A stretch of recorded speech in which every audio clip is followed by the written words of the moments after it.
गावाकडून ही सुरी आणलेली आहे। सर्वांनीच व्हिडिओमध्ये बघितलेली होती ही सुरी।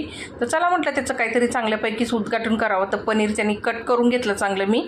आता पनीरला मी मसाले लावून घेत आहे थोडे जे काही घरामध्ये मसाले आहे ते पाव चमचे मी घेतलेला आहे। थोडंसं मीठ टाकलं मग पनीरवरती चांगले उरभरून घेतले आणि कढईमध्ये चांगलं तेल गरम करून ते फ्राय करून घेतले। पनीर काढून घेतल्यानंतर त्याच कढईमध्ये कांदा टमाटर चांगला गळूस्तर परतून घेतलेला आहे। तसेच 2-3 काजू टाकलेले आहे। नंतर लसूण अद्रक आणि कोथिंबीर टाकली आणि वाटण मिक्सरला वाटून घेतलं। आता मी इथं कढईमध्ये पनीर फ्राय केलेलं तेल घेतलं होतं, त्याच्यामध्येच वाटण टाकलं, तमालपत्र टाकलं, घरगुती मसाला, लाल काश्मीरी मिरची पावडर, धना पावडर, गरम मसाला, हळद आणि पनीर मसाला टाकला आणि तेल सेपरेट होईपर्यंत परतून घेतल्यानंतर मी इथं फ्रेश मटरना शिजून घेतलेलं आहे थोडं, तेच पाण्यासोबत टाकून घेतलं। तसंच पनीर टाकलं, नंतर चवीनुसार मीठ टाकलं, कोथिंबीर टाकली, तयार झाला झणझणीत मटर पनीर। तुम्ही कसं बनवता ते कमेंट करून नक्की सांगा। धन्यवाद।